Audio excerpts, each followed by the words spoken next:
श्रीगुरुभ्यो नमः। सत्यार्थ प्रकाश के द्वादश समुल्लास की दूसरी कक्षा। कल हमने देखा था कि महर्षि ने चार्वाक मत जो है उसके बारे में बताया था और फिर कुछ उनके पॉइंट्स लेके उन्होंने डिस्कस किए थे और उनमें कुछ एक पॉइंट्स जो थे वो सही थे। तो स्वामी जी ने ये कहा था कि हाँ ये तो एक्सेप्टेबल है, क्योंकि जैनियों से और बौद्ध धर्मों से बहुत कुछ अच्छा भी चार्वाक मत में है और जो नहीं था उसका महर्षि ने खंडन किया था। तो कल हमने ये देख लिया था, मेरे पास जो पुस्तक है उसमें 278 पृष्ठ पे हमने समाप्त किया था। तो आगे आज जहाँ से शुरू कर रहे हैं कि भला विचारना चाहिए कि स्त्री से कुछ बात कर रहे हैं ये समागम वगैरह की, तो इतनी विद्या होनी चाहिए कि सत्य असत्य का विचार कर सत्य का मंडन और असत्य का खंडन करें। ये बुद्धि हर एक व्यक्ति में होनी चाहिए। सबसे जो दुर्लभ व्यक्ति है ना, मेरे नाना जी ये कहते थे कि वो चीज बुद्धि है। पैसा तो हर कोई कमा लेता है, बिल्डिंगे हर कोई कमा लेगा, मान सम्मान भी आजकल तो पैसों से कमा लेते हैं, या जैसे वोट है, वोट खरीद लिए तो भी पद प्रतिष्ठा भी मिल जाती है, लेकिन बुद्धि नहीं मिलती। किसी को कहो कि ये लो जी 100 रुपया मेरे से ले लो, मुझे बुद्धि दे दो, कोई नहीं देता। बुद्धि जो है वो स्वयं ही उसकी कैपेसिटी बनानी पड़ती है। दूसरा बंदा आपको पढ़ा सकता है, लेकिन जैसे छोटे थे तो अध्यापक बोलते थे अब हम तेरे को घोल के थोड़ी ना पिलाएंगे। बस वही बात है, कोई भी सब्जेक्ट हो, कोई भी सिद्धांत हो, कोई धर्म की बात हो, कोई स्पिरिचुअल बात हो, कुछ भी साधना की बात हो, कोई भी घोल के नहीं पिला सकता। आप कितना उसको ग्रैस्प करेंगे, जितनी आपकी बुद्धि है। कितनी आपकी बुद्धि है ये आपके कर्माशय पे भी डिपेंड करता है और आपके पुरुषार्थ पे भी डिपेंड करता है। जैसे अब मेरे को पहले उर्दू भाषा नहीं आती थी, अब मेरे को उर्दू सीखनी थी, तो मैंने उसके लिए प्रयास किया। ऐसे लोग ढूंढे जो उर्दू बोलते थे, जो उर्दू पढ़ते थे, तो प्रयास किया तो मुझे उर्दू भाषा आ गई। लेकिन मेरा जन्म तो हिंदू में, आर्य जाति में पैदा हुआ, वहाँ उर्दू भाषा इतनी चलती नहीं थी, संस्कृत चलती थी, हिंदी चलती थी। तो कुछ तो हमारा कर्माशय होता है और कुछ हमारा पुरुषार्थ होता है, उससे हमारी जो है वो बुद्धि डेवलप होती है। तो यहाँ पे ये कह रहे हैं कि अपनी बुद्धि से विचार करके सत्य का मंडन और असत्य का खंडन करना चाहिए। 11वें में कह रहे हैं और जो मांस खाना है वो इसलिए उनको राक्षस कहना उचित है क्योंकि वेदों में कहीं भी मांस का खाना नहीं लिखा। इसलिए मिथ्या बातों का पाप इन टीकाकारों को, जिन्होंने वेद के जाने सुने बिना मनमानी से निंदा करी है, उनको ये पाप लगेगा। क्योंकि जो चार्वाक वाले हैं वो वेदों की निंदा करते हैं। सच तो यह है कि जिन्होंने वेदों से विरोध किया और करते हैं और करेंगे, वे अवश्य अविद्या रूपी अंधकार में पड़ के सुख के बदले दारुण दुख पावे, उतना ही न्यून है। जो वेदों की निंदा करते हैं उनको जितना भी दुख मिले वो भी महर्षि कह रहे हैं कम है। इसलिए मनुष्य मात्र को वेद अनुकूल चलना जो है वो समुचित है। बाकी जो बाद में विचारधारा आई, जो मत आए, जो दर्शन आए, शास्त्र आए, वो जो वेद के अनुकूल है महर्षि कह रहे हैं वो सब स्वीकार्य है, वो सब सत्य है। और जो वेद के विरुद्ध है, चाहे कुछ भी है, वो स्वीकार्य नहीं है। फिर कह रहे जो वाम मार्गियों ने मिथ्या कपोल कल्पना करके वेदों के नाम से अपना प्रयोजन सिद्ध किया, अर्थात यथेष्ट मद्यपान, मांस खाने, परस्त्री गमन आदि दुष्ट कामों में प्रवृत्ति होने के अर्थ वेदों को कलंक लगाया। इन्हीं बातों को देखकर चार्वाक, बौद्ध और जैन लोग वेदों की निंदा करने लगे। पहले वाम मार्गियों ने वेदों की निंदा नहीं करी। उन्होंने बोला मांस खा रहे हैं क्योंकि वेद में लिखा है, ये कर रहे हैं क्यों वेद में लिखा है, ये कर रहे हैं क्यों वेद में लिखा है। सब गलत काम कर रहे हैं और प्रूफ क्या दे रहे हैं, वेद में लिखा है। अब किसी भले आदमी ने जाके वेद देखा तो है नहीं, वेद पढ़ा तो है नहीं, तो उन्होंने समझ लिया क्योंकि वाम मार्गी वेदों को फॉलो करते हैं और ये कहते हैं कि वेद में लिखा है इसलिए वेद निंदनीय है। वो महर्षि बात कह रहे हैं कि इसलिए चार्वाक वाले, बौद्ध वाले और जैन लोग ये वेदों की निंदा करने लगे। किनको देख के, वाम मार्गियों को देख के। और जो चार्वाक वेदों का मूल अर्थ विचारते तो झूठी टीकाओं को देखकर सत्य वेदोक्त मत से क्यों हाथ धो बैठते। झूठी टीकाएं देखी ना पीछे महर्षि ने, वो जो ईसाइयों के कुछ नाम दिए थे जिन्होंने भाष्य किया था कि वो भाष्य ही गलत है, तो उनकी टीका देख करके वो निंदा करने लगे। क्या विचारें, विनाश काले विपरीत बुद्धि। विनाश काल में तो विपरीत बुद्धि होती है। फिर कह रहे हैं जब नष्ट भ्रष्ट होने का समय आता है तब मनुष्य की जो बुद्धि है वो उल्टी हो जाती है। कितनी बड़ी बात है। जब विनाश काल आता है, अच्छी वाली बुद्धि थी, किसी का एक्सीडेंट हो ना, उसको पूछो भला मैं सीधा इसी सड़क से जा रहा था, पता नहीं मेरे मन में क्या आया, मैंने सोचा चलो मैं हाईवे पे चढ़ जाता हूँ, और जैसे ही हाईवे पे चढ़ा टक्कर मार गया और एक्सीडेंट हो गया। तो क्योंकि उसका विनाश काल आया पड़ा था, इसलिए उसकी बुद्धि पलटी। और ऐसे ही इसको सही में भी लगा लेना चाहिए। जितनी भी लकोक्तियां होती है, जितने भी सिद्धांत है ना, मैक्सिमम जो सिद्धांत, अगर आपने केमिस्ट्री में भी शायद ऐसा होता है, ये अपने बताएंगे, ये साइंस टीचर रहे हैं, अगर वो एक तो होता है ना H2+O is equal to H2O, है ना। कुछ रिएक्शंस ऑर्गेनिक केमिस्ट्री में ऐसी होती है कि H2O होता तो नहीं है, मैं एग्जांपल से बता रही हूँ कि H2 is equal to H2+O कर दो, मीन जो रिएक्शन है वो दोनों तरफ हो जाए, डायरेक्ट भी जाए और बैक भी जाए। इस तरह से बहुत से, जैसे विनाश काले विपरीत बुद्धि है, तो जब शुभ काल आता है तो बुद्धि भी सही हो जाती है। जब जिसकी अच्छा होना होता है जीवन में, वो अच्छा खान पान करने लग जाएगा, अच्छा धार्मिक बन जाएगा, अच्छे परोपकार के कर्म करने लग जाएगा। क्यों? क्योंकि उसको आगे अच्छा मिलना है। तो इस दृष्टि को मैं ऐसे देखती हूँ। मैं ऐसा नहीं कहती, लेकिन जितना मेरे को समझ में आया है, कर्माशय वैसे तो कर्मणा गहनो गति, कर्म की जो गति है उसको हम समझ ही नहीं सकते। हम सही चल रहे हैं, हमारे साथ गलत हो रहा है, हम गलत चल रहे हैं तो हमारे साथ सही हो रहा है, तो ऐसा क्यों हो रहा है। लेकिन मुख्य तौर पर जो बात समझने की है वो ये कि अगर हमारा कर्माशय में अच्छा होना है, सपोज कुछ अच्छा होना है, तो उससे पहले वो परमात्मा कोई परिस्थिति तो बनाएगा ना, कोई स्थिति तो बनाएगा कि हमारे साथ अच्छा हो जाए। तो कैसे बनाएगा? आके वो जैसे वो कोई जादू की छड़ी तो हमारे ऊपर घुमाएगा नहीं, क्या तो होगा, हमारी बुद्धि में फेरबदल कर देगा। वो हमें बता देगा कि फला काम करना है तो इस बंदे को जाकर मिलो, इस बंदे से बात करो, इससे गाइडेंस लो, तो आपका काम सफल हो जाएगा। और जब बुरा काम आना होता है तो वो बुद्धि भ्रष्ट कर देगा। हम जो हमें उल्टी सलाह देने वाले हैं, जो परेशान करने वाले हैं, जो हमारी लूट खसूट करने वाले हैं, हमें उनसे मिलवा देगा। तो एक्चुअल में परमात्मा का उद्देश्य, जैसे कहते हैं ना वो गाना, दुनिया बनाने वाले तू काहे को दुनिया बनाई, तो काहे को दुनिया बनाई, उसका उत्तर ये है कि हमारा कर्माशय भुगवाने के लिए। परमात्मा ये चाहता है कि हम अपने कर्मों का भोग करके हम मुक्ति में चले जाएं, ये उसका उद्देश्य है। उसने कोई अपने आप को राजा दिखाने के लिए, अपने को वर्चस्व दिखाने के लिए दुनिया नहीं बनाई है।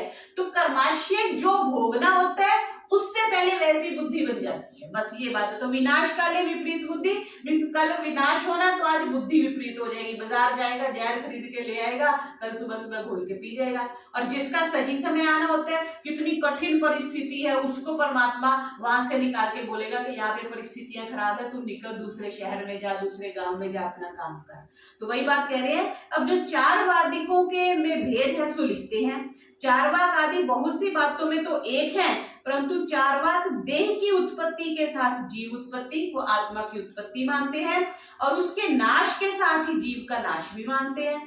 पुनर्जन्म और परलोक को नहीं मानते। अब पुनर्जन्म नहीं मानेंगे, परलोक नहीं मानेंगे, तो हमारा कोई सिद्धांत सिद्ध ही नहीं हो सकता। सहारा जिसको कहते हैं ना, नींव ही आप हटा दोगे तो बिल्डिंग तो गिरेगी गिरेगी। एक प्रत्यक्ष प्रमाण के बिना अनुमान आदि प्रमाणों को भी नहीं मानता। चारवाक शब्द का अर्थ बोलने में प्रगल्भ और वैशेषिक वैतंडिक होता है, और बौद्ध जैन प्रत्यक्ष आदि चारों प्रमाणों, अनादि जीव, पुनर्जन्म, परलोक और मुक्ति को भी मानते हैं। देखो जो बात सही उन्होंने लिखी वो लिखी है। चारवाक वाले तो इस सब का खंडन कर रहे हैं, ठीक है जी। तो चारवाक से महर्षि सो कह रहे हैं कि जो बौद्ध और जैन है वो कुछ बेटर है। क्यों? क्योंकि वो एक तो प्रमाणों को मानते हैं सबको, अनादि जीव को मानते हैं, आत्मा को मानते हैं, पुनर्जन्म को मानते हैं, और परलोक को मानते हैं, और मुक्ति को भी मानते हैं, बौद्ध और जैन। इतना ही चारवाक से बौद्ध और जैनियों का भेद है। परंतु नास्तिकता, वेद, ईश्वर की निंदा, परमत द्वेष, छह यत्न और जगत का कर्ता कोई नहीं इत्यादि बातों में सब एक ही हैं। पहले तो भेद बता दिया, अब एक किस किस में है कि वो सारे वेदों की, एक तो वेदों को नहीं मानते, नास्तिक हैं, ईश्वर की निंदा करते हैं, और परमत द्वेष, दूसरे के साथ द्वेष करते हैं। छह यत्न, ये विचारने विषय कि ये क्या है छह यत्न, और जगत का कर्ता कोई नहीं इत्यादि बातों में सब एक है। क्योंकि अब ये देखो यही से स्पष्ट हो रहा है कि जो बौद्ध और जैन है वो परमात्मा को इसका मतलब नहीं मानते। यह चारवाक का मत संक्षेप से दर्शा दिया। अब बौद्ध मत के विषय में संक्षेप से लिखते हैं। कार्य कारण अभावाद्वा स्वभावद्वा नियमाकात, ये पंक्ति लिख रहे हैं। अविनाभाव नियमो दर्शांतर दर्शनात्। कार्य कारण भाव अर्थात कार्य के दर्शन से कारण का और कारण के दर्शन से कार्य आदि का साक्षात्कार प्रत्यक्ष से शेष में अनुमान होता है। कारण से कार्य का, धागे को देख करके हम सोच लेते हैं कि सफेद रंग की ऊन लेके आए हैं माता जी तो सफेद स्वेटर बनेगा, और कार्य से कारण सफेद स्वेटर को देख के हमें पता चलता है कि जो ऊन थी वो सफेद होगी। इस तरह से कार्य से कारण और कारण से कार्य का पता चलता है। इसके बिना प्राणियों में संपूर्ण व्यवहार पूर्ण नहीं हो सकते इत्यादि लक्षणों से अनुमान को अधिक मानकर चारवाक से भिन्न शाखा जो है वो बौद्धों की थी। चारवाक से भिन्न जो बौद्ध हो गए वो प्रमाणों को चारवाक नहीं मानते लेकिन बौद्ध मानते हैं। फिर कह रहे एक माध्यमिक, दूसरा योगाचार, तीसरा सौत्रांतिक, चौथा वैभाषिक, बुद्धया निर्वर्तते सबौध। अच्छा, जो बुद्धि से सिद्ध हो और जो बात अपनी बुद्धि में आवे उसको माने, और जो बुद्धि में ना आवे उसको ना माने, उसको बौद्ध कहा। कितनी बढ़िया परिभाषा दी। बुद्धया निर्वर्तते सबौध, जो बुद्धि से सिद्ध हो गया, जो उसकी बुद्धि में आ गया बस वो सही, जो नहीं आया वो नहीं।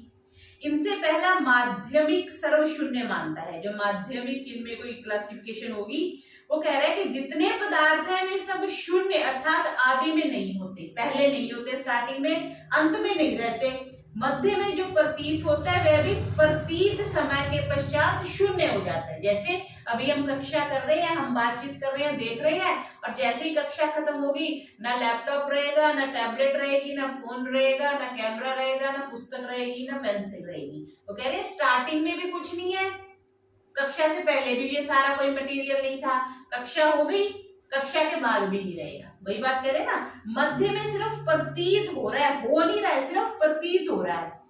फिर कह रहे जैसे उत्पत्ति के पूर्व घट नहीं था पर ध्वंस के पश्चात नहीं रहेगा, घट ज्ञान जो है वो समय में भासता है, पदार्थ अंतर में ज्ञान घट जाने से घट ज्ञान नहीं रहता, इसलिए शून्य ही एक तत्व है। जैसे हम सो गए तो दुनिया खत्म, सोने से पहले भी दुनिया थी, उठने के बाद भी दुनिया है, लेकिन जब हम सो रहे हैं तब दुनिया खत्म। ये उस सिद्धांत को लेके उसने ये बात रखी है। दूसरा कह रहे योगाचार, जो बाह्य शून्य मानता है, अर्थात पदार्थ भीतर ज्ञान में भासते हैं, बाहर नहीं। मतलब जैसे हमें सामने फोन दिख रहा है तो फोन हमें अंदर महसूस हो रहा है, बाहर कुछ नहीं है, ऐसे बोल रहे हैं। जैसे घट ज्ञान आत्मा में है तभी मनुष्य कहता है कि ये घट है, जो भीतर ज्ञान ना हो तो नहीं कह सकता। जैसे उस हमारे अंदर पता है कि ये घड़ी है, ये पुस्तक है, ये पेन है, ये टैबलेट है, तब हम कह रहे हैं। अगर अंदर ज्ञान नहीं हो तो हम नहीं कह सकते। तीसरा सौत्रांतिक, जो बाहर अर्थ का अनुमान मानता है, क्योंकि बाहर कोई पदार्थ सांगोपांग प्रत्यक्ष नहीं होता, किंतु एक देश प्रत्यक्ष होने से शेष में अनुमान किया जाता है। जैसे किचन में हमने अग्नि देख ली, फिर हम बाहर निकलेंगे, बाहर अब सर्दियां आएंगी, लोग अग्नि जला के बैठे हैं, तो हमें थोड़ा प्रकाश देख के रात्रि में हम समझ जाएंगे यहाँ अग्नि जल रही है। चौथा वैभाषिक, उसका मत बाहर पदार्थ प्रत्यक्ष होता है, भीतर नहीं। ये कह रहे हैं कि बाहर पदार्थ है, अंदर नहीं होता। जैसे अयम नीलो घटा, इस प्रतीति में नील युक्त घटाकृति जो है वो बाहर प्रतीत होती है, यह ऐसा मानता है। यद्यपि इनका आचार्य बुद्ध एक है, तथापि शिष्यों के बुद्धि भेद से 4 प्रकार की शाखा होगी। अब ये जो कहते हैं ना कि आर्यों में इतनी जातियां हैं, हिंदुओं में इतनी जातियां, ये देखो बौद्ध की 4 जातियां तो भी महर्षि ने दिखा दी। जैसे सूर्यास्त होने में जार पुरुष स्त्री गमन, चौर चौरी कर्म, विद्वान सत्य भाषण आदि श्रेष्ठ कर्म करते हैं, समय एक परंतु अपनी बुद्धि के अनुसार भिन्न भिन्न चेष्टा करते हैं। इसको भी अंडरलाइन करेंगे, समय तो एक ही है परंतु अपनी बुद्धि के अनुसार भिन्न भिन्न करते हैं। वो कहते हैं ना रात्रि किसको प्यारी होती है, जिसने व्यभिचार करना है उसको, चोर को और साधु को। साधु को होता है कि शांति हो गई, अब कोई ट्रैफिक की नॉइज नहीं है, कुछ नहीं है, मैं बैठ के भजन करूंगा। चोर कहते हैं अंधेरा हो गया, बढ़िया बढ़िया मैं चोरी करूंगा। और जिसने पर स्त्री गमन करना है वो भी कहते हैं हाँ बड़ा अंधेरा है, अच्छे से करूंगा। तो इस तरह से समय एक, परंतु अपनी अपनी बुद्धि के अनुसार भिन्न भिन्न चेष्टा करते हैं। इसलिए हम गायत्री मंत्र की उपासना करते हैं कि हमारी बुद्धि सही हो, क्योंकि बुद्धि सही होगी तो सही कर्म करेंगे। अब इन पूर्वोक्त चारों में माध्यमिक सबको क्षणिक मानता है, बस चीज है और खत्म, क्षणिक समझते ना हम। अर्थात क्षण क्षण में बुद्धि के परिणाम होने से जो पूर्व क्षण में ज्ञात वस्तु था वैसा ही दूसरे क्षण में नहीं रहता, इसलिए सबको क्षणिक मानना चाहिए। ये एक तरह से बात सही भी है कुछ हद तक। कैसे? बच्चा 5 साल का है, ठीक है जी, 1 साल के बाद हम कहते हैं बच्चा 6 साल का हो गया। अब एक दिन में तो 6 साल का नहीं हुआ ना, पहले 5 साल 1 दिन का हुआ, फिर 5 साल 2 दिन का हुआ, फिर 3 दिन का हुआ, फिर 5 साल 365 दिन का हुआ, तब हमने जाके कहा बच्चा 1 वर्ष का हो गया। तो निरंतर परिवर्तन तो हो रहा है ना। ऐसे ही हम बाजार से कोई चीज लेके आए, कहते नहीं है, अच्छा नई कितनी है, जब बाजार से लाए थे तब नहीं है ना, अब तो 10 दिन पुरानी होगी, 20 दिन पुरानी होगी, 1 साल पुरानी होगी। तो जो पुरातत्व है वो कॉन्टिन्यूअस प्रोसेस है, ब्रेक नहीं है। आज मैं 50 साल का हूँ, कल मैं 51 का हो जाएगा, ऐसे नहीं है। तो कॉन्टिन्यूअस है, 50.1, 50.2, 50.365 जिस दिन हो जाएगा उस दिन हम कहेंगे ये 51 वर्ष का हो गया। तो वही बात, वो माध्यमिक जो है वो क्षणिक मानता है कि चेंज हो रही है हर एक वस्तु। दूसरा, योगाचार जो प्रवृत्ति है सो सब दुख रूप है, क्योंकि प्राप्ति में संतुष्ट कोई भी नहीं रहता। एक की प्राप्ति में दूसरे की इच्छा बनी रहती है, ये तो है ही। रोटी आ गई तो अब सब्जी भी चाहिए, कोई भिखारी आते हैं ना तो उसको रोटी दे दो तो उसको सब्जी चाहिए, सब्जी दे दी तो फिर मीठा भी चाहिए, मीठा दिए तो फिर पैसे भी दे दो, पैसे दे दो तो फिर कपड़े भी दे दो। तो इस तरह से एक की प्राप्ति में दूसरी इच्छा पैदा हो जाती है। तीसरा, सौक्रांतिक सब पदार्थ अपने अपने लक्षणों से लक्षित होते हैं, जैसा गाय के चिन्हों से गाय, घोड़े के चिन्हों से घोड़ा ज्ञात होता है, वैसे लक्षण लक्ष्य में सदा रहते हैं। लक्षण हम समझते हैं, सिम्टम्स, साइंस एंड सिम्टम्स, वो जैसा प्रोडक्ट है वैसे उसमें हमेशा रहेंगे। चौथा, वैभाषिक शून्य ही को एक पदार्थ मानता है, शून्य, जीरो ही सब कुछ है। प्रथम माध्यमिक सबको शून्य मानता था, उसका पक्ष वैभाषिक का भी है इत्यादि। बौद्धों में बहुत से विवाद पक्ष हैं, देख लो। इस प्रकार 4 प्रकार की भावना मानते हैं, 4 प्रकार की भावनाएं बौद्ध मानते हैं, मीन्स उनके 4 संप्रदाय आगे अलग अलग हो गए। इसका उत्तर फिर आगे दे रहे हैं कि जो सब शून्य हो तो शून्य को जानने वाला शून्य नहीं हो सकता। सारा कुछ वो कहते हैं शून्य है, सारा कुछ जो है वो जीरो है। अब सारा कुछ ही जीरो है तो जो जीरो को जान रहा है वो जीरो से ज्यादा है तभी तो जान रहा है, ये बात कह रहे हैं। सब शून्य होवे तो शून्य को शून्य नहीं जान सके, इसलिए शून्य का ज्ञाता और जे 2 पदार्थ सिद्ध होते हैं। सामने मोबाइल है और हम हैं तो 2 चीजें होगी ना, हम मोबाइल को देख रहे हैं, अगर सामने सारा कुछ शून्य है, हम शून्य को देख भी रहे हैं तो हम शून्य से तो बढ़ गए ना, ये बता। तो सब कुछ शून्य तो नहीं हुआ, कुछ शून्य से अलग भी हो गया, ये बात आ रही है। और जो योगाचार ब्रह्म शून्य तो मानता है तो पर्वत इसके भीतर होना चाहिए। बाहर जो शून्य मान रहा है तो महर्षि कह रहे हैं कि जो इतने बड़े बड़े पर्वत हैं वो उसके अंदर होने चाहिए। जो कहे कि पर्वत भीतर है तो उसके हृदय में पर्वत के समान अवकाश का इतना बड़ा तो अंदर है नहीं, इसलिए बाहर पर्वत है और पर्वत ज्ञान आत्मा में रहता है, ये सिद्धांत की बात है।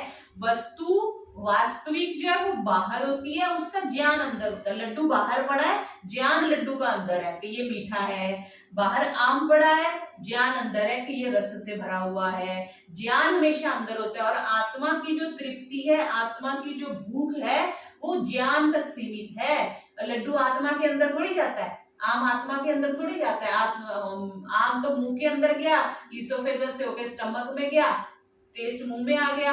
तो जो आम खट्टा था, मीठा था, आम दशहरी था, आम लंगड़ा था, ये सारा जो ज्ञान है ना, जो ज्ञान सूक्ष्म वो आत्मा के अंदर जाता है और वही आत्मा को तृप्ति कर देता है। वो हम भोजन करके कहते हैं हाँ तृप्त होगी, आत्मा तृप्त होगी। कोई नहीं कहता जीभा तृप्त होगी, कोई ज्यादा कहते हैं पेट भर गया।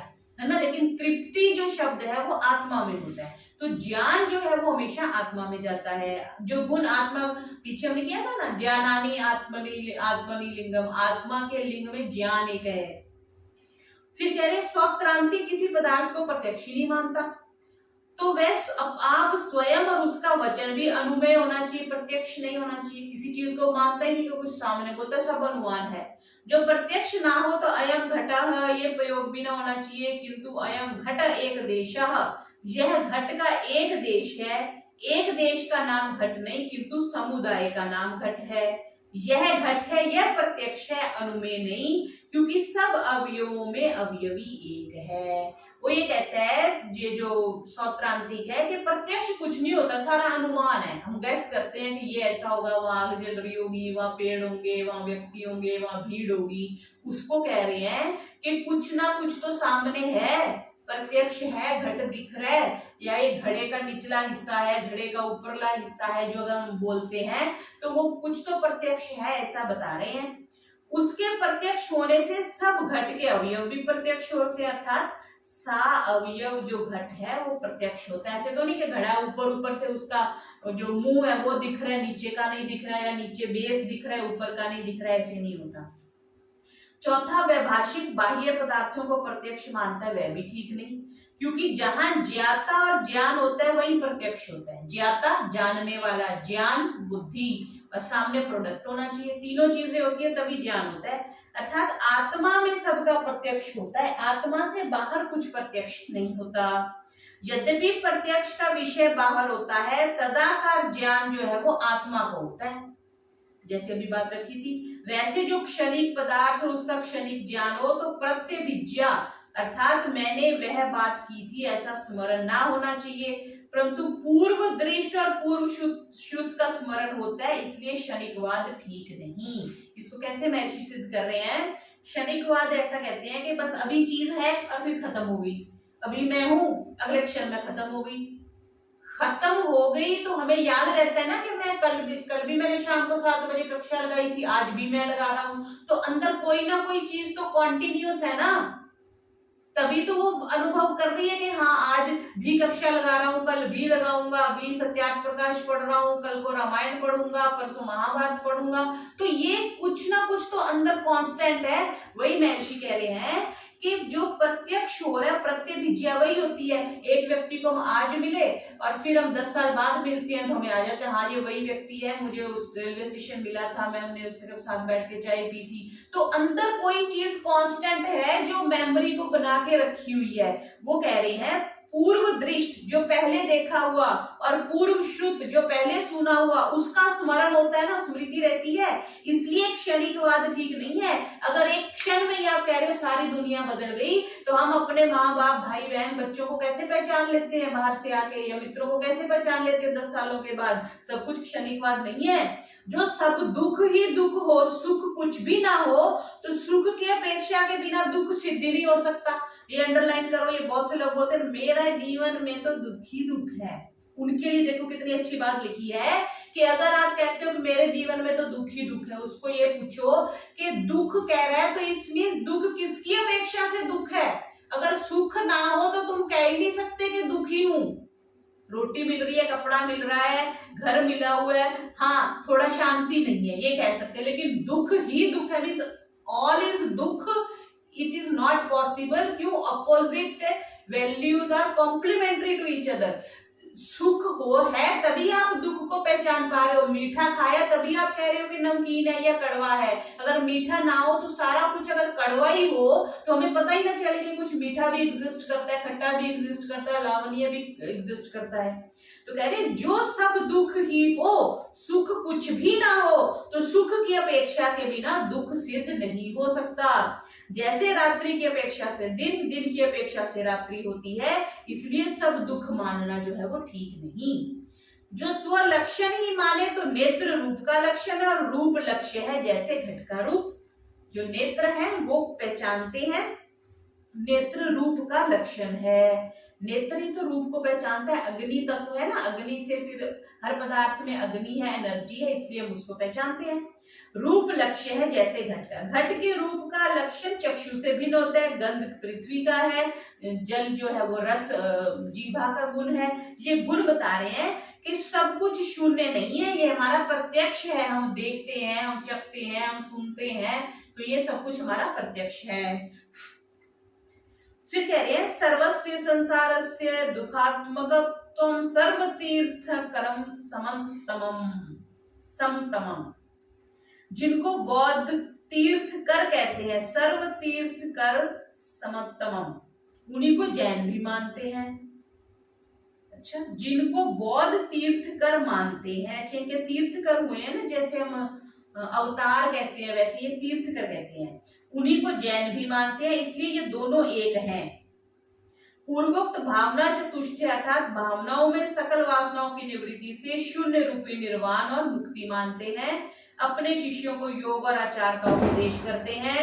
गुरु के वचन का प्रमाण करना, अनादि बुद्धि में वासना होने से बुद्धि ही अनेकाकार भासती है। चित्त चैतात्मक स्कंद 5 प्रकार के ये मानते हैं। ये बौद्ध और जैन की बात कर रहे हैं। फिर इन्होंने एक श्लोक देके बताया क्या, उनमें से जो इंद्रियों से रूप आदि विषय ग्रहण किया जाता है, जैसे हमने आंख से देखा, कान से सुना, नाक से सूंघा, कह रहे वह रूप स्कंद हो गया। फिर ऐसे ही वेदना स्कंद, जब पेन होते हैं, गौ आदि संज्ञा का संबंध बना दिया, ऐसे कुछ उन्होंने ऐसा श्लोक सा बना के उसकी व्याख्या करी है। फिर आगे कुछ श्लोक दे रहे हैं, 4 श्लोक देके क्या कह रहे हैं, ये नेगेटिव पक्ष है, पूर्व पक्षी की बात है, इसलिए हम इसको ऐसे ही देख रहे हैं। द्वादशायतन कोई पूजा ये लोग करते हैं, क्या है उसमें 5 ज्ञान इंद्रियां, श्रोत्र त्वक चक्षु जीभा नासिका, 5 कर्म इंद्रियां, ये 10 इंद्रियां हो गई, मन बुद्धि, इनका ही सत्कार अर्थात इनको आनंद में प्रवृत्त रखना बौद्ध का मत है। मतलब ये इंद्रियों को मानते हैं और मन बुद्धि को मानते हैं। तो महर्षि ये उत्तर दे रहे हैं कि जो सब संसार दुख रूप होता तो किसी जीव की प्रवृत्ति नहीं होनी चाहिए। हमारी दुख से बचने की प्रवृत्ति होती है ना, भूख लगती है तो हम रसोई की तरफ भागते हैं, ठंड लगती है तो हम कंबल ढूंढते हैं, हीटर ढूंढते हैं, गर्मी लगती है तो एसी ढूंढते हैं। तो महर्षि कह रहे हैं अगर सारे संसार में दुख ही होता तो किसी की भी प्रवृत्ति नहीं होनी चाहिए थी। संसार में जीवों की प्रवृत्ति प्रत्यक्ष दिखती है, हमें प्रत्यक्ष है ये, इसलिए सब संसार जो है वो दुख रूप नहीं है, इसमें सुख दुख दोनों हैं। बौद्ध लोग ऐसा ही सिद्धांत मानते हैं, तो खान पान आदि करना, पथ्य औषधि आदि सेवन करके शरीर रक्षण में करने में प्रवृत्त होकर सुख क्यों मानते हैं। जो कहे कि हम प्रवृत्त तो होते हैं परंतु हम सबको दुख मानते हैं, तो यह कथन संभव नहीं, क्योंकि जीव सुख जानकर प्रवृत्त और दुख जानकर निवृत्त होता है। कितनी बढ़िया लाइन है, जीव जिस चीज को सुख समझता है उसमें तो प्रवृत्त होता है, इस व्यक्ति से मिलके अच्छा लगता है, इसके घर जाके अच्छा लगता है तो हम उसमें बार बार जाते हैं, और जिसके जाने से हमें दुख होता है उससे पीछे हट जाते हैं, उसको देख के हम रास्ता ही बदल लेते हैं, ना इससे बात नहीं करनी। संसार में धर्म क्रिया विद्या सत्संग श्रेष्ठ व्यवहार तो सुख कारक है, इनको कोई भी विद्वान दुख का लिंग नहीं मान सकता। बिना बौद्धों के जो 5 स्कंध है वे भी पूर्ण है, क्योंकि जो ऐसे स्कंध विचारने लगे तो एक के अनेक भेद हो सकते हैं। जिन तीर्थकरों का उपदेश लोकनाथ मानते हैं और अनादि जो नाथों का भी नाथ परमात्मा है उसको नहीं मानते, तो उन तीर्थकरों ने उपदेश किससे पाया। आदि गुरु तो परमात्मा है ना जी, सारा ज्ञान तो परमात्मा ने दिया। ये जो बौद्ध वाले हैं ना ये परमात्मा को नहीं मानते, बाकी सबको मानते हैं। अब जो आप नीम को ही हटा दिया, जड़ी आपने काट दी तो पेड़ तो सूखेगा ही सूखेगा, वो बात वो कह रहे हैं कि जब तुमने आपके तीर्थकर तो बना दिए, उन्होंने उपदेश भी दे दिए, लेकिन तीर्थकरों ने उपदेश किससे पाया, ये बात महर्षि कह रहे हैं। जो कहे कि स्वयं प्राप्त हुआ तो ऐसा कथन संभव नहीं, क्योंकि कारण के बिना कार्य होता नहीं है। अथवा उनके कथानुसार अगर ऐसा हो तो बिना पढ़े पढ़ाए सुने सुनाए ज्ञानियों के सत्संग किए बिना ज्ञानी क्यों नहीं हो जाते। जब नहीं होते तो ऐसा कथन सर्वथा निर्मूल युक्ति शून्य सन्निपात रोगग्रस्त मनुष्य के बड़बड़ाने के समान है। तो क्योंकि वो परमात्मा को नहीं मानते इसलिए इस चीज का महर्षि निगेट कर रहे हैं। फिर कह रहे हैं जो शून्य रूप ही अद्वैत उपदेश बौद्धों का है, तो विद्यमान वस्तु शून्य रूप कभी नहीं हो सकती। हमें दिखता है, घर दिखता है, गाड़ी दिखती है, मोबाइल दिखती है, सब कुछ प्रत्यक्ष है। सूक्ष्म कारण रूप तो हो जाती, इसलिए यह कथन ब्रह्म रूपी है। जो द्रव्यों के उपार्जन से ही द्वादशायतन पूजा मोक्ष का साधक मानते हैं, तो 10 प्राण 11वें जीवात्मा की पूजा क्यों नहीं करते? जब इंद्रिय और अंतःकरण की पूजा भी मोक्षप्रद है, तो बौद्धों और विषय जनों में क्या भेद रहा? जो उनसे ये बौद्ध नहीं बच सके तो मुक्ति भी कहाँ रही? ये 10 प्राण और 11वां जीवात्मा की पूजा तो नहीं करते, लेकिन अंतःकरण और इंद्रियों की पूजा करते हैं और उससे मुक्ति होनी मानते हैं। क्या ही इन्होंने अपनी अविद्या की उन्नति की है, जिसका सादृश्य इनके बिना दूसरों से नहीं घट सकता। निश्चय तो यही होता है कि इनको वेद ईश्वर से विरोध करने का यही फल मिला। पूर्व तो संसार की दुख रूपी भावना करी, जो कि सही नहीं है। फिर बीच में द्वादशायतन पूजा लगा दी। क्या इनकी इस पूजा संसार के पदार्थ से बाहरों की है, जो मुक्ति की देने वाली हो सके? तो भला कभी आंख मीच के कोई रत्न ढूंढा चाहे वह ढूंढे, कभी प्राप्त हो सकता है? आंख बंद करके तो नहीं ना। वो शिवजी और पार्वती की कहानी सुनाई थी ना, और जब उसके आगे 5 मोहरे गिरा देते हैं तो वो व्यक्ति आंखें बंद करके चलने लग जाता है और मोहरों को इग्नोर कर देता है। अगर हम आंखें बंद करके ही चलेंगे तो हमें मुक्ति रूपी सुख प्राप्त नहीं हो सकता। ऐसा ही इनकी लीला वेद और ईश्वर को न मानने से हुई। अब भी सुख चाहे तो वेद और ईश्वर का आश्रय लेकर अपना जीवन सफल करें। तो आज का पाठ इतना ही रखते हैं, चर्चा आगे चलेगी। ओम ओम